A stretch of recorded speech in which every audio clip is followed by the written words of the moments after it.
Magandang umaga sa inyong lahat. Malugod na pagtanggap sa St. Joseph Parish Gagalangin sa ika-6 ng umagang banal na misa na may liturhiya ngayong araw ng Huwebes ng ika-18 linggo sa karaniwang panahon. Tumayo po ang lahat at tayo makiisa sa Eucharistikong pagdiriwang na pamumunuan ng ating Kura Paroko, Reverendo Padre Douglas D. Badong. Purihin ang Panginoon, umawit ng kagalakan, at tugtugin ang gitara at ang kaaya-ayang lira. Ipaninyo ang trumpeta.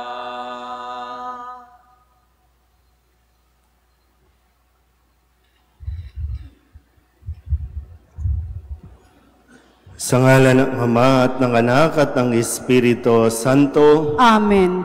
Ang pagpapala ng ating Panginoong Hesus Kristo, ang pag-ibig ng Diyos Ama, at ang makikipagkaisa ng Espiritu Santo naway sumainyong lahat. At sumaiyo rin.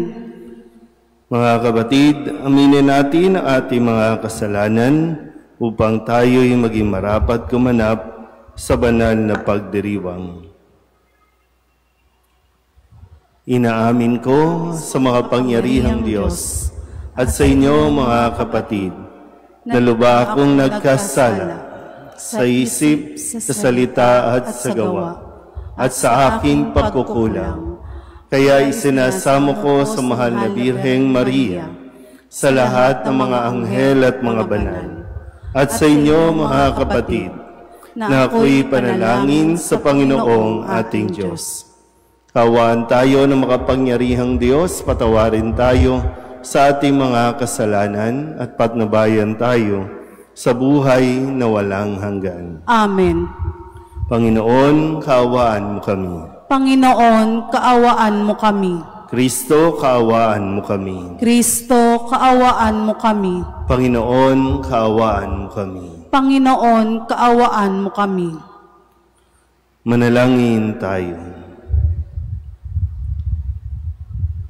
Ama naming makapangyarihan, manatili kang kapiling ng iyong sambayanan na iyong laging kinahabagan at pinagbibigyan upang ang itinampok ng iyong pamumuno at pagsubaybay ay muli mong ikalugod at panatilihin mong kinalulugdan sa pamamagitan ni Jesucristo kasama ng Espiritu Santo magpasawalang hanggan. Amen.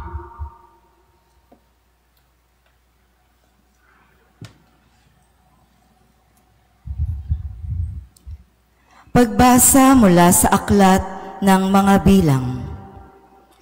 Noong mga araw na iyon, ang mga Israelita'y nakarating sa ilang ng Zin at tumigil sa Kades. Doon namatay at inilibing si Miriam. Wala silang makuhang tubig doon, kaya nag-usap-usap sila laban kina Moises at Aaron. Sinabi nila, "Mabuti pa'y namatay na kami sa harap ng toldang tipanan kasama ng iba naming mga kapatid. Bakit pa ninyo kami dinala rito upang patayin pati ang aming mga hayop? Bakit ninyo kami inalis ng Ehipto at dinala sa disyertong ito na wala kahit isang butil na pagkain? Ni walang igos, ubas o granada. Wala man lang tubig." Nagpunta sina Moises at Aaron sa harap ng toldang tipanan at nagpatira pa. Napakita naman sa kanila ang kaningingan ng Panginoon. Sinabi ng Panginoon kay Moises, "Dalhin mo ang tungkod ni Aaron, isama ninyo ni Aaron ang buong bayan sa harap ng malaking bato. Pagdating doon, magsalita ka sa bato at lalabas ang tubig para sa bayan at sa kanilang kawan. Kinuha nga ni Moises ang tungkod sa harap ng kaban ng tipan. Tinipon ni na Moises at Aaron sa harap ng malaking bato ang buong bayan. Sinabi niya, "Makinig kayo, mga mapanghimagsik. Ibig ba ninyong magpabukal kami ng tubig sa batong ito?" Pagkasabi noon, makalawang pinalo ni Moises ang bato sa pamamagitan ng tungkod.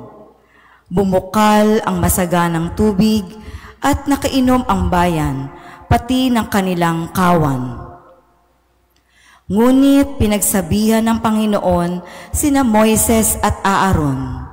Wika niya, "Dahil sa kakulangan ng inyong pagtitiwala na ipakikilala ang aking kabanalan sa harapan ng bayan, hindi kayo makararating sa lupaing ibibigay ko sa kanila. Ito ang bukal ng Meriba, ang lugar ng paghihimagsik ng Israel laban sa Panginoon. Ipinakita niya dito ang kanyang kabanalan."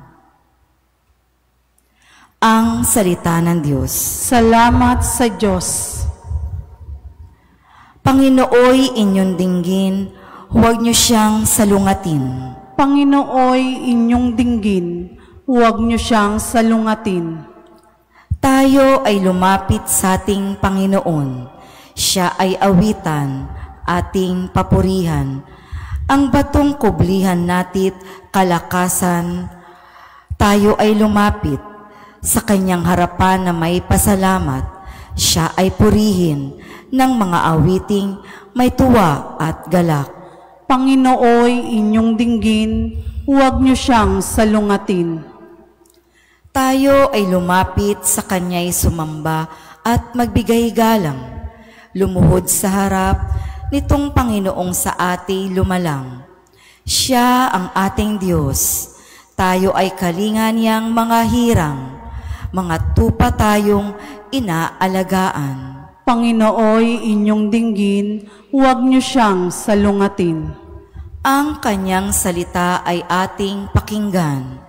Iyang inyong puso'y huwag patigasin. Tulad ng ginawa ng inyong magulang, nang nasa Meriba sa ilang ng Masa.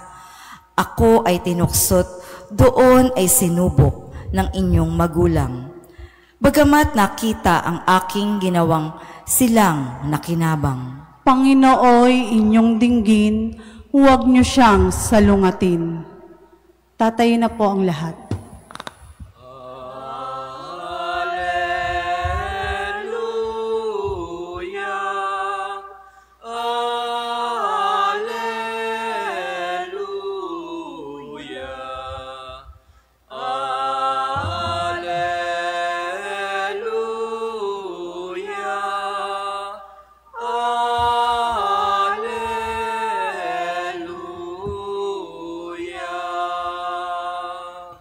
Ikaw, Pedro, ang saligan ng aking simbahang banal na daig ang kamatayan.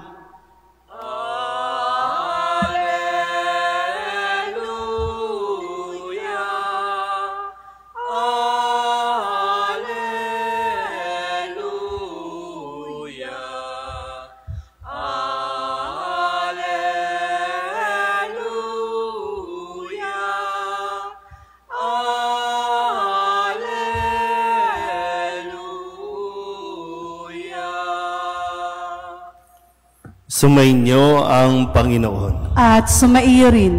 Ang mabuting balita ng Panginoon ayon kay San Mateo. Papuri sa iyo, Panginoon.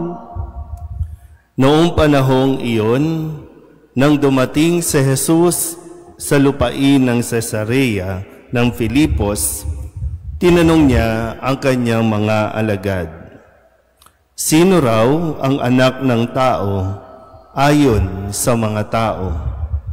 At sumagot sila, "Ang sabi po ng ilan ay si Juan Bautista kayo. Sabi naman ng iba, si Elias kayo. At may nagsasabi pang si Jeremias kayo o isa sa mga propeta. Kayo naman, ano ang sabi ninyo? Sino ako? Tanong niya sa kanila. Sumagot si Simon Pedro, kayo po ang Kristo, ang anak ng Diyos na buhay.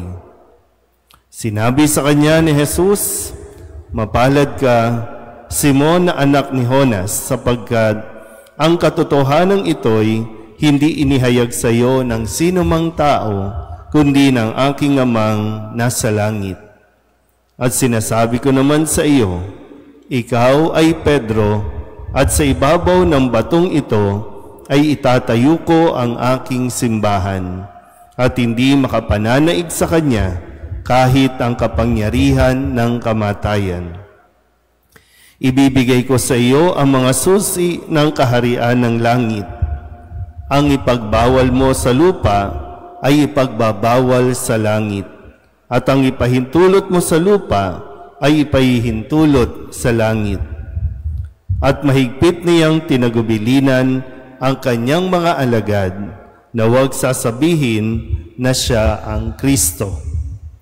Mula noon ay pinaalam na ni Jesus sa kanyang mga alagad na dapat siyang magtungo sa Jerusalem at magbata ng maraming hirap sa kamay ng matatanda ng bayan, ng mga punong saserdote at ng mga iskriba, at kanilang ipapapatay siya. Ngunit sa 3 araw, siya'y muling mabubuhay. Niyaya siya ni Pedro sa isang tabi at pinagsabihan ng ganito, Panginoon, huwag namang itulot ng Diyos. Hindi po dapat mangyari ito sa inyo. Ngunit hinarap siya ni Jesus at sinabihan, lumayo ka, Satanas, hadlang ka sa aking landas.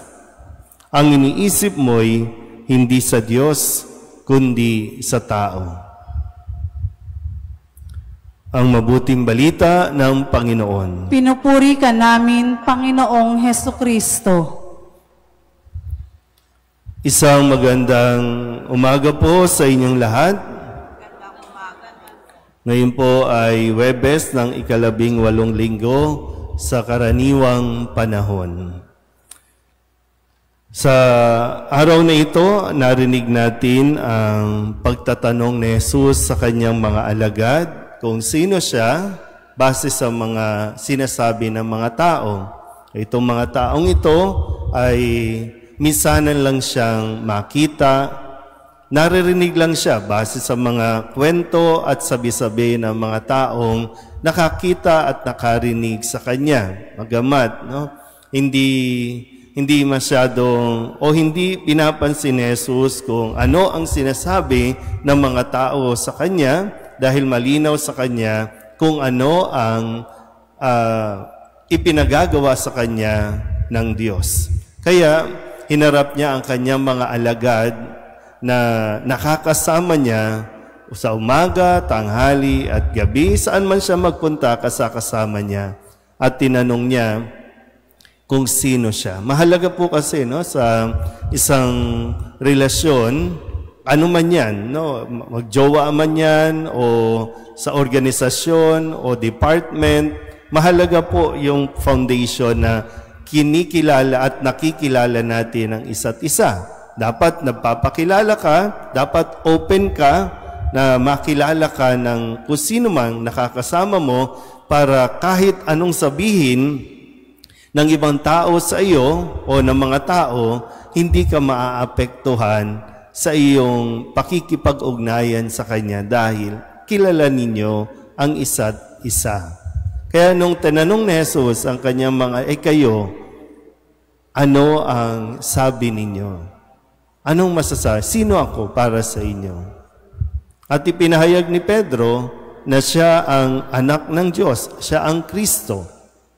Umaalala niyo po kahapon, kasi sinabi ni Kristo, mapalad ka Simon, kasi hindi nanggaling sa iba ang pagkakakilala mo sa akin, kundi dahil ito ay pinagkaloob sa iyo ng aking Ama. Di ba kahapon sa Transfiguration, narinig nila Pedro, Juan at Santiago, yung tinig na ipinapakilala kung sino si Kristo nung siya ay magbagong anyo. ito ang aking anak, pakinggan ninyo siya. So, in-acknowledge. Kaya ngayon, ipinahayag ni Pedro, pero hindi ito dahil sa mga sabi-sabi, kundi mismong narinig niya, natunghayan niya kung sino si Kristo.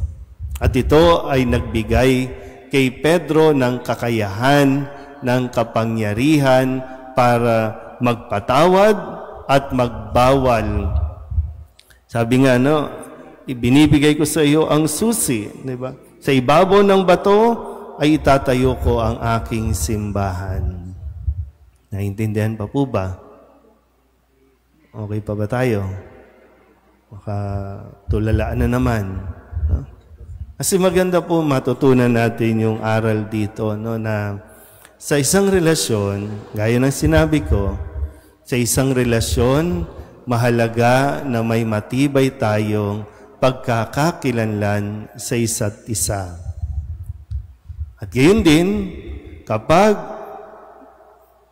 pumapasok tayo sa isang pakikipag-ugnayan, tiyakin natin na nade-develop at naipalalabas natin yung potential ng isa't isa. Tingnan niyo po, nang ipakilala o ipahayag ni Pedro ang pagkakakilanlan niya kay Kristo, si Kristo, binigyan siya ng para bang pinalawak yung kanyang kapangyarihan o pagkilala din sa kanya. Hindi na siya mangingisda. Hindi lang siya mangingisda. Kaya nga may kapangyarihan na siyang magbawal at magpahintulot. Nakukuha po ba? Ngayon, ang isang nagiging toxic sa isang relasyon, kung bakit hindi umuusad, na dapat kasi, di ba, mas natutulungan ang isa't isang, kumbaga, mas lumawak pa, yung para bang spread your wings pa, di ba? Ang isang nagiging hadlang ay yung toxic attitude na hindi pwede. Hindi dapat ipahintulot. Kasi sabi, simula noon, ipinahayag na ni Kristo kung ano ang kanyang dapat maranasan. Kasama na dyan ang paghihirap na mararanasan niya. Sabi ni Pedro, may kapangyarihan na si Pedro, no? Para bang binigyan ka na ng kapangyarihan, pero hindi ibig sabihin, kukontrolin mo na ang isang tao o pipigilan mo na ang isang taong maabot ang kanyang full potential. Kaya nung sinabi niya na hindi dapat ipahintulot ito, wag na wang mangyari. Anong sinabi ni Kristo? Hadlang ka sa plano ng Diyos. Hadlang ka. Ang iniisip mo'y hindi sa Diyos, kundi sa tao.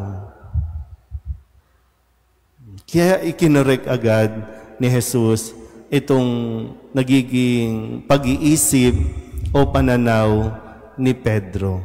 Kasi bahagi ng pag-abot natin sa kung sino at pagtuklas natin sa kung sino tayo ay yung kasama yung karanasan na may paghihirap. Kaya nga, di ba, nakakapagpursige tayo kapag nakakaranas din tayo ng paghihirap. Kapag puro saya, puro sarap lang, hindi nakaka-develop ng, kumbaga, hindi ka na-develop dahil lang sa maayos ang buhay, walang problema, hindi. Nagmamature tayo, mas na-develop tayo sa kabila ng mga problema na ating pong hinaharap at nalalampasan. Kaya maganda, no? Sabi dito, ang iniisip mo, hindi sa Diyos. Hihigitan mo pa ang Diyos? Kaya nga ngayon, di ba? Above, kung ano ang plano ng Diyos, kung ano ang gusto ng Diyos, kung kasama dyan, nadadanas ka ng paghihirap, masasaktan ka, kailangan yon. Dapat natin tanggapin yon. Ngayon, no, parang naguguluhan tayo Sino ba talaga ang magdidesisyon? Sinong dapat ang susundin? Sino ba talaga? Supreme Court? Senate rules? Di ba? Ang gulo. Naguguluhan tayo. Sila din mismo naguguluhan na. Kasi hindi porket may kapangyarihang ipinagkaloob ay lalabagin na natin at hihigitan na natin kung ano ang nasasaad sa kautusan. Inasaad sa kautusan, kailangan danasin ni Kristo ito. Pero ang tao hindi dapat maghirap, hindi dapat danasin ito. Sino tayo? Ulitin ko po ha. Hindi tayo dapat matakot, humarap sa mga pagsubok. Hindi tayo dapat huminto kung may mga paghihirap na. Kundi dapat tayong magpatuloy para mas makita natin ang full potential na ibinigay sa atin ng Diyos. Amen?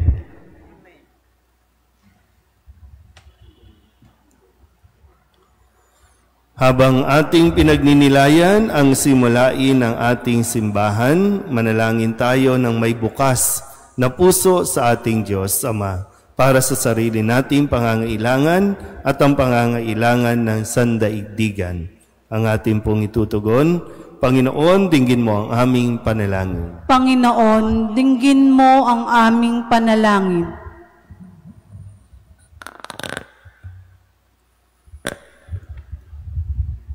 Ang mahal na Papa, ang tagapagmana ng tungkulin ni San Pedro, naway gamitin ng matalino at ayon sa kalooban ng Diyos ang kapangyarihan ng susing ipinagkaloob sa Kanya. Manalangin tayo sa Panginoon. Panginoon, dinggin mo ang aming panalangin.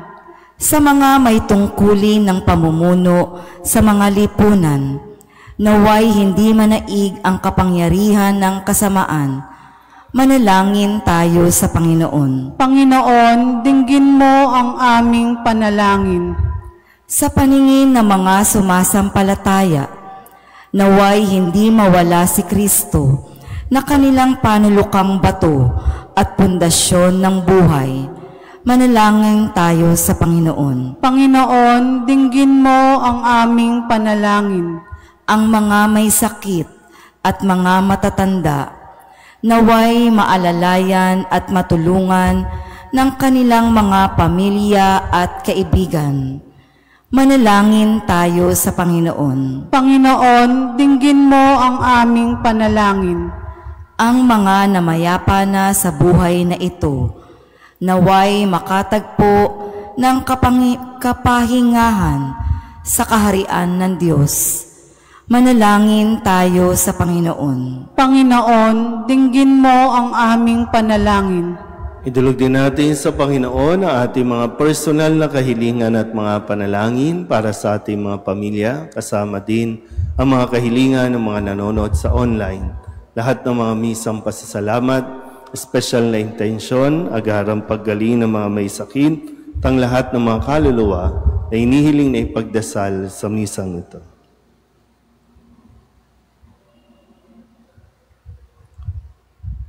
Ang lahat ng ito inihiling namin sa ngalan ni Kristo, aming Panginoon. Amen.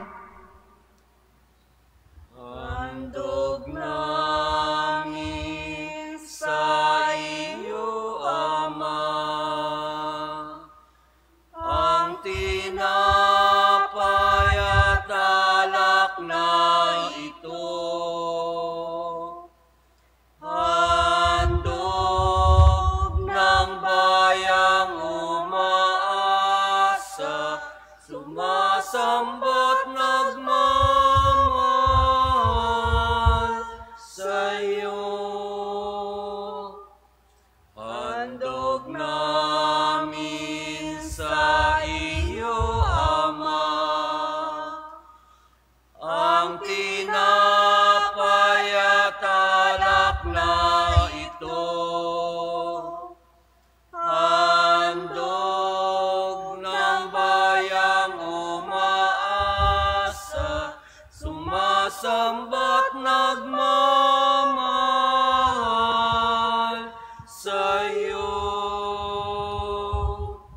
Manalangin kayo mga kapatid upang paghahain natin ay kalugdan ng Diyos Amang makapangyarihan. Tanggapin nawa ng Panginoon itong paghahain sa iyong mga kamay, sa kapurihan niya at karangalan, sa ating kapakinabangan, at sa buong sambayanang niyang banal. Ama naming lumikha, para mo ng awa, gawin mong banal ang mga alay naming iyusan ng kalugdan at kami gawin mong haing sa iyo'y laging nakalaan. Sa pamamagitan ni Jesucristo, kasama ng Espiritu Santo, magpasawalang hanggan. Amen. Sumainyo ang Panginoon. At sumaiyo rin. Itaas sa Diyos ang inyong puso at diwa. Itinaas na namin sa Panginoon. Pasalamatan natin ang Panginoong ating Diyos. Marapat na siya ay pasalamatan. Ama naming makapangyarihan, tunay ngang marapat na ikaw ay aming pasalamatan. Pinagbibigyan mong ito'y aming maihayag kahit na ito'y walang anumang maidaragdag sa kadakilaang sa iyo ay likas. Sa pagpupuri namin ang nakikinabang ay kami ring iyong pinakikiharapan sa pamamagitan ng iyong anak na minamahal.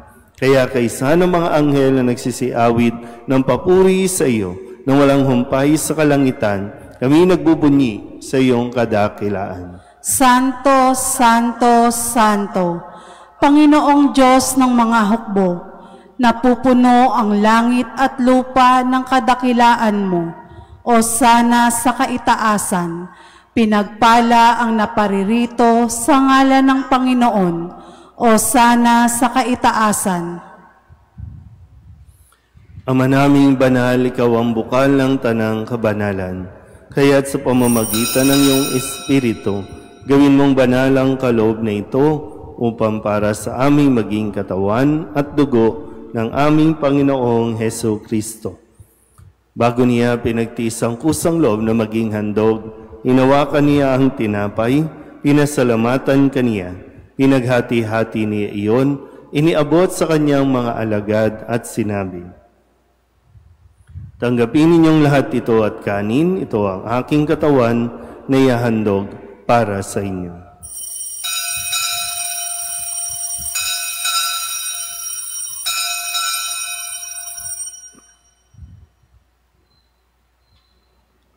Gayun din naman nung matapos ang hapunan, inawakan niya ang kalis, muli kaniyang pinasalamatan. Iniabot niya ang kalis sa kanyang mga alagad at sinabi, "Tanggapin ninyong lahat ito at inumin. Ito ang kalis ng aking dugo ng bago at walang hanggan tipan. Ang aking dugo na ibubuhos para sa inyo at para sa lahat sa ikapagpapatawad ng mga kasalanan. Gawin ninyo ito sa pag-alaala sa akin."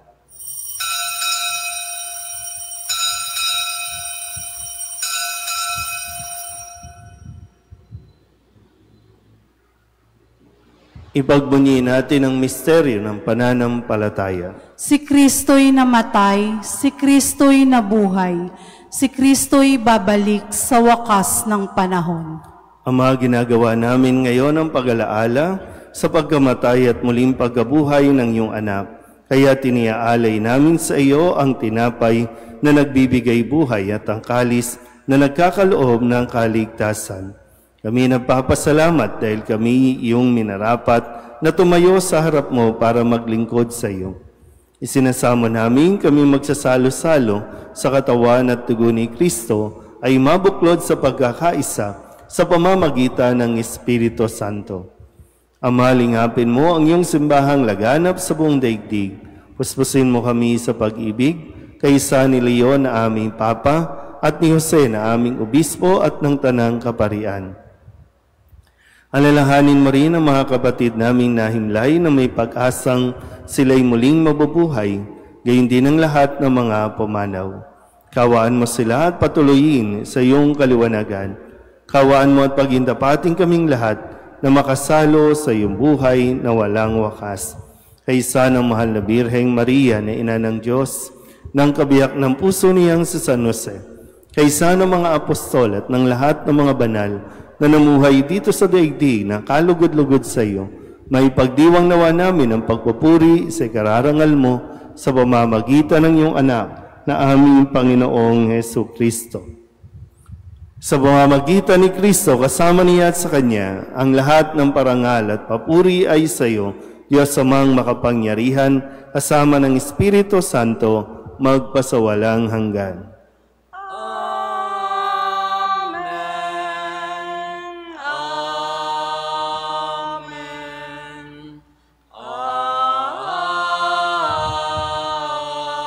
Amen. Sa tagubilin ng mga nakagagaling na utos at turo ni Jesus sa Panginoon natin at Diyos, ipahayag natin ang lakas loob. Ama namin, sumasalangit ka, sambahin ang ngalan mo. Mapasa amin ang kaharian mo, sundin ang loob mo dito sa lupa para nang sa langit. Bigyan mo kami ngayon ng aming kakanin sa araw-araw at patawarin mo kami sa aming mga sala para nang pagpapatawad namin sa nagkakasala sa amin.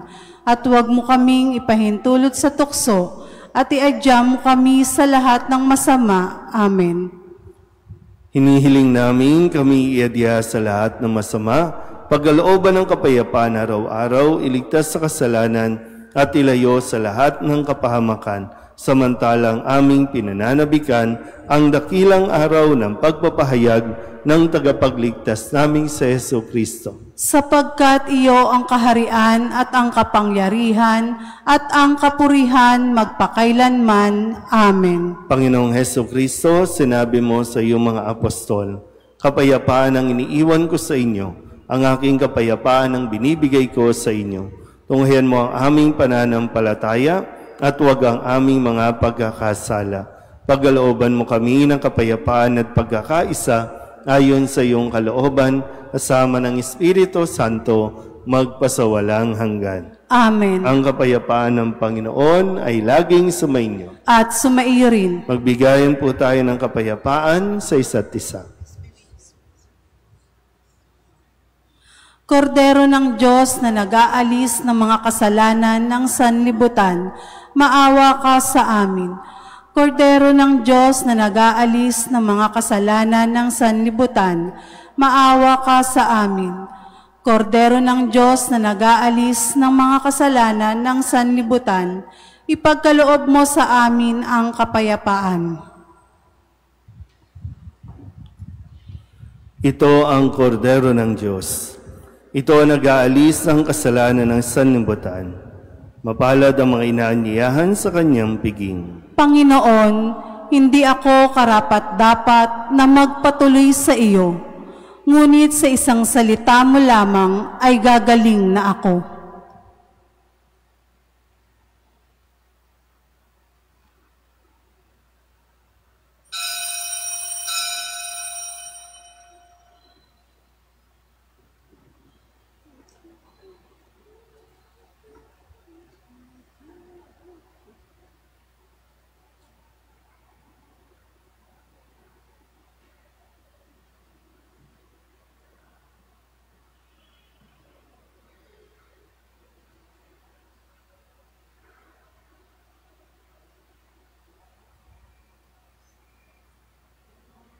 Magsitayo ang lahat.